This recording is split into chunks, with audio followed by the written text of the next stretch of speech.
common discussion that we have here in the clinic is whether or not to order imaging and if we should get x-rays or an MRI on someone.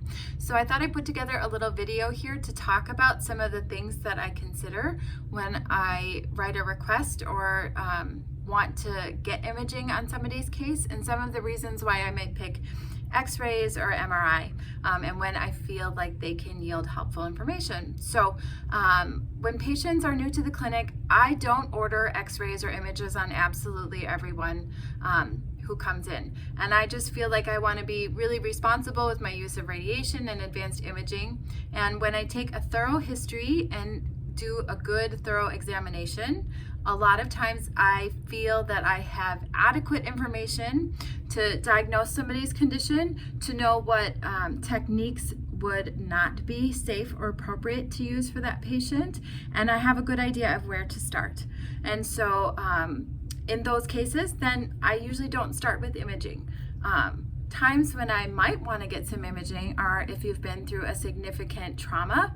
So if you had if you were thrown from a horse and landed on your back, that's a recent one that I had. If you slipped on the ice and fell under your car and got stuck there for a little bit, that might be a trauma that's significant that I want to get some imaging. Those are some that I've done recently. But in those cases, I want to assess structural integrity and make sure that there aren't any fractures underlying the situation. Sometimes we will do x-rays in one position and then tipped forward to see if those bones slip or slide. That will give us some information about the integrity of the ligaments and how well they're holding things in place. And so I always consider a mechanism of injury. And if it's something that's suspect to me, then oftentimes I will order an x-ray. Another thing is, depending on the patient's personal history, if there's comorbidities in place, things like COPD or asthma, and they've used inhaled steroids for a long period of time, that can make the bones a little bit weaker and more susceptible to injury. If somebody has an eating disorder, they may have osteoporosis, even though they're young. I might be more inclined to get an image on somebody like that. So depending on the patient's specific history, there may be reasons why I think in another case I might not image, but in their case I think it's warranted. Okay. If there's findings that I get through examination that make me suspect that there's injury to a disc, that we're having a compressed nerve, if we're having issues like bladder leakage or bowel leakage, that could indicate to me that there's some compression on those nerves, and that's a big deal. We want to get those things assessed. So those would be things if somebody has progressive weakness or loss of strength, or foot drop, or in the case I had a patient post-car accident who'd forcefully struck his elbow on the console, and as he came in, we started to see significant atrophy in his thumb here, telling me that that muscle was denervated. We needed to get some advanced imaging. So if I see signs that make me concerned over the integrity of the nervous system and the muscles, we're gonna get some imaging, okay?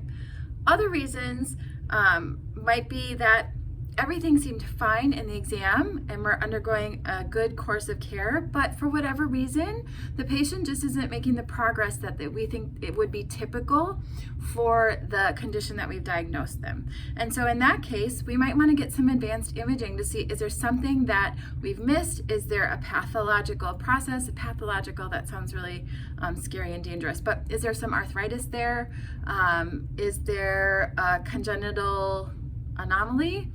Sometimes people are born with two vertebrae, like instead of two individual, they have one big, huge one, like a block of vertebra, and that will affect how they respond to care. And it may not show up in an exam. It's not necessarily dangerous to treat them, but sometimes there's reasons why after a little course of care, I will order imaging so I can get more information, okay? The two most common types of imaging that I work with primarily are X-ray, plain film radiographs, like regular old x-rays of the spine, and MRIs. And there's some big differences between the two, so I'll talk first about x-rays. X-rays are like a simple picture that's taken of your bone, and so they give us really good information about the structure of your spine, whether or not you have significant fractures, if there's arthritis there. If there's arthritis there, what kind of arthritis? We can tell based on how things look on x-rays if you have an autoimmune arthritis like rheumatoid or ankylosing spondylitis or a different type, or if it's regular like wear and tear arthritis like osteoarthritis. Okay, so those might be reasons we would want to do a plain film x-ray. It also tells us about certain postural alterations, like we can measure those angles. So if there's a scoliosis that we're monitoring, we might want to get some x-rays of that, because then we can see over time, we can measure those angles and see if they're improving, if they're worsening, or if they're holding the line. Okay, so those would be some reasons why I might order radiographs. Sometimes people say, can't we just get an MRI? They know that it's a better study or a more in-depth study. And for sure it is. MRIs can tell us all the same things that radiographs can tell us for the most part, but they can also give us information about the health of the discs and the ligaments and the joint capsules and the nerves, because x-rays shoot powerful radiation through the skeleton, and when it hits something hard like a bone, that bone shows up white on the film. MRIs are actually magnets that make the hydrogen in your atoms stand up when they take the picture. And so we have a lot of hydrogen and water in our joints. Those things all show up too. So an MRI is super helpful if somebody has an injury to their disc, to tell us exactly at what location. An x-ray can tell you that there's loss of height at that disc. I've got something here. So this is 2 lumbar vertebra. This would be looking at them from the side. So here's the vertebra. Here's another vertebra. In between it is that nice intervertebral disc, super big and healthy, right? On an x-ray, you're going to just see this white part. This part is invisible. It just shows up as a space. But based on the space that's there, if it's a nice wide space, you know that's a healthy disc, right? We could also see if like the joints were not well lined up, like it would show up that there's a break in the line there, right? I have here a degenerative disc, right? You can see how this bone and this bone are really close together, right? What you can't see on an MRI, or I'm sorry, on a plain film radiograph, so you can see that that disc is small and smooshed, and that the bones are far apart, but you can see that it's actually bulging, right? An MRI would pick up that bulge. And I got another one, a third one. This little fragment or segment here, okay, your spinal cord passes through here, goes down. These little doohickeys are your nerve roots, right? So if you have a degenerative disc here, right? Nice big healthy disc, little flatty degenerative disc bulge, pushing on a nerve. The MRI would show you to what degree you've got that bulge there and to what degree it's compressing the nerve. So that's the benefit of an MRI, right? An x-ray would just say, oh, there's a flattened space there, there's something not right with that disc. So if you had a plain film radiograph, which is super cheap and easy, and it came out with a little flattened disc, and it correlated with the symptoms that you're having, I can easily make a case for your insurance, or just ethically, that we need to further study that via MRI. So when I have a patient say, like, can't we just get an MRI? Well, we need to have something we are trying to rule out with the study. So we need to have some symptoms and objective findings based on examination that show us we have good cause to think there might be something wrong with that disc, okay? Things like that could be decreased sensation in a certain distribution from a nerve in your neck or your back. It might be that your reflexes, when we tap them with the hammer, are like hyper, like too much reflex, or like very diminished. It might be that the strength in a certain muscle is way diminished in comparison to what would be typical. Or you might be having fasciculations or motor function, like strength function, that just seems atypical and like it needs more investigation. So those are the kinds of things that I need to document in a history for me to make a good referral. Oops, knock that off. For advanced study, okay? The benefits of imaging are questionable, in my opinion, because if you don't have a purpose or something that the imaging is a question that you're hoping to get answered by the imaging, it can be sort of dubious. There's a lot of studies that show that people who have imaging can have worse outcomes over time than people with the same condition who didn't.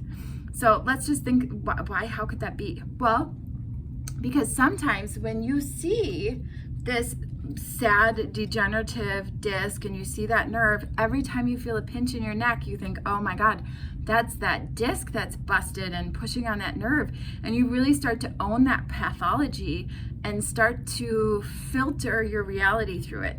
For me, when I was in chiropractic school and looking at my own radiographs, I remember Dr. DeVries, one of my favorite professors, came over and she's like, oh, everybody, come look at this. This C5, C6 is a perfect example of uncinate arthrosis. Like, here we go. And I'm like, what? Like me? I've got uncinate arthrosis in my C5, 6? I just like to think I slept wrong. Like, I didn't want to think that I had arthritis already in my neck in my, early 30s. Like, that's just nuts. And so it's those sorts of things that I think can change that outcome, okay? There's also been a study where they just did lumbar MRIs. It's not radiation, so it's not unethical to submit people to MRI. They did MRIs on a whole cross-section of people who had no back pain at all. And if I remember the study correctly, it was like 20% of the people had lumbar disc herniations that were totally asymptomatic. So, and I see people all the time who have significant arthritis that really have minimal to little pain at all. I also see people who have a little bit of arthritis that's significantly painful. Pain is a really complicated subject that I can do a video on a different day. But we are not tied to feeling the situation that shows up on our imaging, okay? Imaging can be helpful, and I do use it as a tool, particularly if I'm trying to select a proper method of treatment for somebody. There's some conditions, spinal stenosis, certain disc herniations, where particular chiropractic adjustments are really not appropriate for them. Or certain physiotherapies like decompression and traction, or all sorts of other things may be incredibly helpful. And so imaging can open up the door for us to find the right tools to get somebody relief. They might open up the door for me to make a really good referral to a neurologist, or to an orthopedist, or to a particular physical therapist who knows how to do nerve flossing or different things like that. So there are times when it yields good treatment information. It also can give us information as to how much inflammation is in there and whether or not medications might help in the short term to get some pain managed so that longer term strategies can help. So that's a reason why I think imaging can be really helpful. So it's not a simple question of should we image, should we not image. Like most things that I do videos on here, it's really not that simple or black and white. And there are a lot of factors to be taken into consideration when deciding to get an image or not. So that's what I have for you today, and we'll talk soon.